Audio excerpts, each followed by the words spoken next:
प्रियंका चतुर्वेदी राजकारणातून संन्यास घेणार? नाही, असं आम्ही नाही म्हणत आहे, तर सध्या राजकीय वर्तुळात अशी चर्चा जोर धरताना दिसते. खरं तर या चर्चेवर स्वतः चतुर्वेदी यांनीही भाष्य केलं असून त्यांच्या उत्तरामुळे विरोधकांना चपराक बसल्याचं त्यांचं म्हणणं आहे.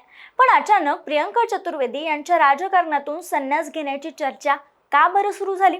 यामागचं एक कारण म्हणजे त्यांचा संपलेला राज्यसभेचा कार्यकाळ. त्यांना पुन्हा राज्यसभेची उमेदवारी न मिळणं, त्यानंतर एनडीएतील एका विधेयकाची त्यांनी घेतलेली उघडपणे बाजू आणि त्यानंतर सुरू झालेल्या त्यांच्या भविष्यातील राजकीय वाटचालीची चर्चा, आत्ता त्या करत असलेलं काम. नेमकं काय घडले आणि प्रियंका चतुर्वेदी यांनी या चर्चांवर काय उत्तरं दिले आणि त्यांच्या पुढच्या राजकीय भूमिकेबद्दल नेमकी कोणती चर्चा सुरू आहे, हेच या व्हिडिओच्या माध्यमातून सविस्तर जाणून घेऊयात. नमस्कार, मी संजना, तुम्ही पाहताय कट टू कट. मुद्दा असा आहे की राज्यसभेच्या माजी खासदार असलेल्या प्रियंका चतुर्वेदी यांचा राज्यसभेचा कार्यकाळ नुकताच संपला. ठाकरे गटाकडून त्या राज्यसभेवर गेल्या होत्या, मात्र यावेळी त्यांना पुन्हा उमेदवारी देण्यात आली नाही. यामागचं कारण म्हणजे महाविकास आघाडीतील जागा वाटपाचं गणित. विशेषतः शरद पवारांच्या राष्ट्रवादीसाठी आपली राज्यसभेची जागा टिकवणं गरजेचं होतं. त्यामुळे ठाकरे गटाला अपेक्षित असं असणारी ती जागा मिळाली नाही, ज्याचा फटका प्रियंका चतुर्वेदी यांना बसल्याचं बोललं जाते. मात्र त्यांना पुन्हा राज्यसभेवर पाठवण्यासाठी आदित्य ठाकरे यांनी मोठ्या प्रमाणात प्रयत्न केले, मात्र ते प्रयत्न निष्फळ ठरले असंही समजते. तरीही जागा वाटपाच्या गणितामुळे उद्धव ठाकरे यांच्याकडून त्यांना राज्यसभेची संधी मिळाली नसली तरी यानंतर त्या शांत होत्या. त्यांनी नाराजी त्यांची एका बैठकीत बोलून दाखवली असली तरी यानंतर अजून एक संकेत मिळाला, तो म्हणजे संसदेत एक महत्त्वाचं विधेयक सादर करण्यात आलं होतं एनडीए कडून आणि त्या विधेयकाला प्रियंका चतुर्वेदी यांनी पाठिंबा दिला होता. त्यामुळं त्या आता पक्षांतर करणार अशा चर्चांना जोर आला होता. मात्र प्रत्यक्षात तसं काही घडलं नाही. आता राज्यसभेचा कार्यकाळ संपलाय, त्यांना पुन्हा उमेदवारी मिळाली नाही आणि म्हणून आता त्यांनी एक वेगळाच मार्ग निवडला.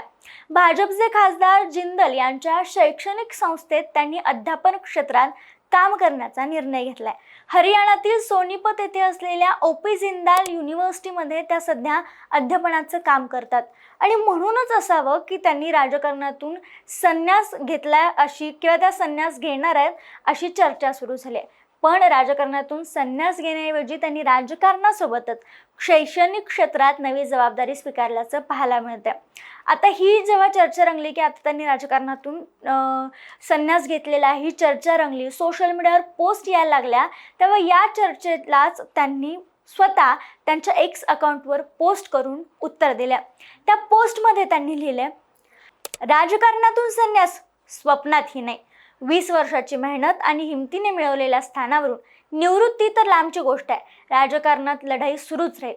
संसदेत टिकून राहण्याच्या आजच्या चढाओढीच्या विपरीत भारताच्या विकासात हातभार लावण्याचा माझा प्रयत्न आहे, असं त्यांनी त्यांच्या या सोशल मीडियाच्या पोस्टमध्ये लिहिले. शिवाय शेवटी त्यांनी लिहिले की माझी बदनामी करणाऱ्या अशा सर्व लोकांसाठी ही चपराक आहे. म्हणजेच त्या राजकारणातून संन्यास घेणार नाही आहेत हे स्पष्ट त्यांनी केलेलं आहे. पण तरी राज्यसभेची त्यांना उमेदवारी मिळाली नाही म्हणून त्यांनी पक्ष सोडला असं सध्या तरी दिसत नाही. तुर्तास तरी त्या उद्धव ठाकरेंसोबतच आहेत हे दिसतंय. एवढंच नव्हे तर ऑपरेशन टायगरच्या माध्यमातून जे खासदार ठाकरेंचे फोडण्यात आले त्यावर प्रतिक्रिया देताना नुकताच त्या म्हणाल्या होत्या की एखाद्या नेत्याला आपल्या पक्षासोबत नाराजी असेल तर त्यानं जनतेसमोर जाऊन स्वतःच्या बळावर निवडणूक लढवावी आणि नव्याने जनादेश मिळवावा. अशा प्रकारच्या राजकीय घडामोडींना ऑपरेशन टायगर म्हणणं चुकीचं आहे. त्याला ऑपरेशन गद्दारी असंच म्हणायला हवं. या प्रकरणात त्यांच्या पक्षाने संविधानाचा आधार घेत लोकसभा अध्यक्षांसमोर आपली भूमिका मांडली आहे. हे प्रकरण अद्याप न्यायप्रविष्ट असून पक्षाकडे याबाबत कायदेशीर लढाई देखील सुरू आहे. आता ज्या प्रियंका चतुर्वेदी यांच्या इतक्याशा अपडेट नंतर एवढी चर्चा झाली, त्यांची राजकीय कारकीर्द कशी राहिले हे जाणून घेणं इतकं महत्त्वाचं आहे. प्रियंका चतुर्वेदी यांची राजकीय कारकीर्द याच्याबद्दल आता बोलायचं झालं तर त्यांचं मूळचं कुटुंब मथुरेचं, पण नंतर ते मुंबईत स्थायिक झाले. त्यांचा जन्म 19 नोव्हेंबर 1979 रोजीचा मुंबईचाच. झू येथील शाळेतून त्यांनी शालेय शिक्षण पूर्ण केलं. पुढे विले पार्ले येथून कॉलेजमधून कॉमर्सची पदवी घेतली. प्रियंका चतुर्वेदी यांच्या पतीचं नाव विक्रम चतुर्वेदी. मीडिया रिपोर्टनुसार त्यांचे पती IBM मध्ये चॅनल मॅनेजर आणि प्रोग्राम हेड म्हणून काम करतात. या दोघांना 2 मुलं आहेत. एक मुलगा अर्णव चतुर्वेदी आणि एक मुलगी अनिमा चतुर्वेदी. राजकारणात येण्याआधी प्रियंका चतुर्वेदी यांनी एका इव्हेंट आणि मीडिया कंपनीत डायरेक्टर म्हणून करिअरची सुरुवात केली होती. त्या प्रयास चॅरिटेबल ट्रस्टच्या ट्रस्टीही आहेत आणि या ट्रस्ट मार्फत 2 शाळा त्यांनी चालवल्यात. 2010 साली त्या भारतीय राष्ट्रीय काँग्रेसमध्ये सहभागी झाल्या. यानंतर त्यांची नॉर्थ वेस्ट मुंबई युथ काँग्रेसच्या महासचिवपदी नियुक्ती करण्यात आली. प्रियंका चतुर्वेदी या त्या काळात काँग्रेसच्या अतिशय आक्रमक आणि प्रभावी प्रवक्ता म्हणून ओळखल्या जायच्या.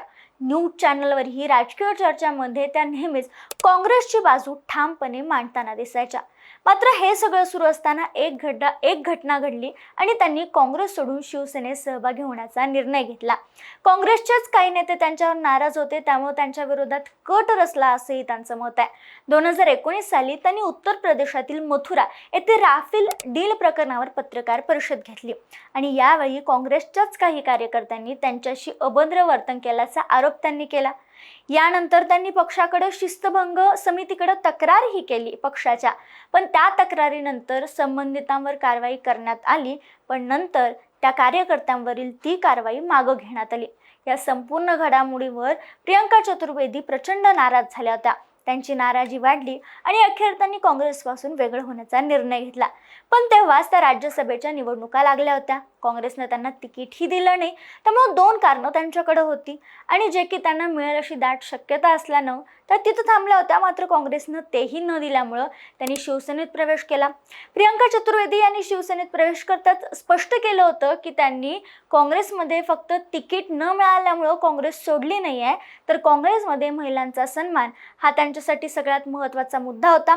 पक्षात त्यांच्याशी अभद्र वर्तन झालं, मात्र त्यावर कारवाई झाली नाही आणि म्हणून आपण नाराज आहोत आणि म्हणून आपण शिवसेनेत जाण्याचा निर्णय घेतलाय, असं त्यावेळी त्यांनी ठामपणे सांगितलं होतं. यानंतर त्यांना 2019 सालीच शिवसेनेकडून राज्यसभेची खासदारकी देण्यात आली. त्या निवडून आल्या होत्या. त्यानंतर राज्यसभेतील थेट सत्ताधाऱ्यांना भिडणाऱ्या म्हणून त्यांची ओळख निर्माण झाली. अनेक मुद्द्यावर सरकारवर आक्रमकपणे त्या टीका करताना दिसून आल्या.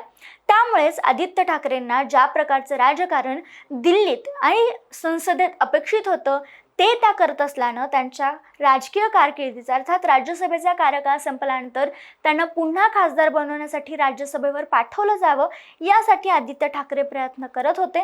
मात्र ते निष्फळ झाले आणि शरद पवारांना तिथं पाठवण्यात आलं.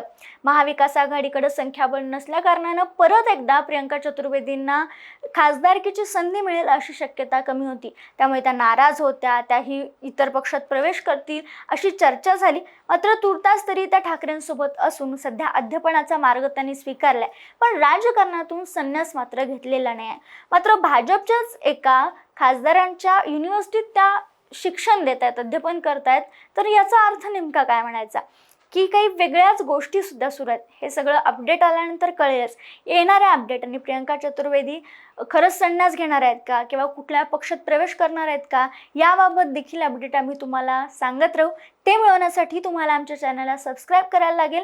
त्यामुळे चॅनलला अजून सबस्क्राईब केलं नसेल तर आवर्जून करा.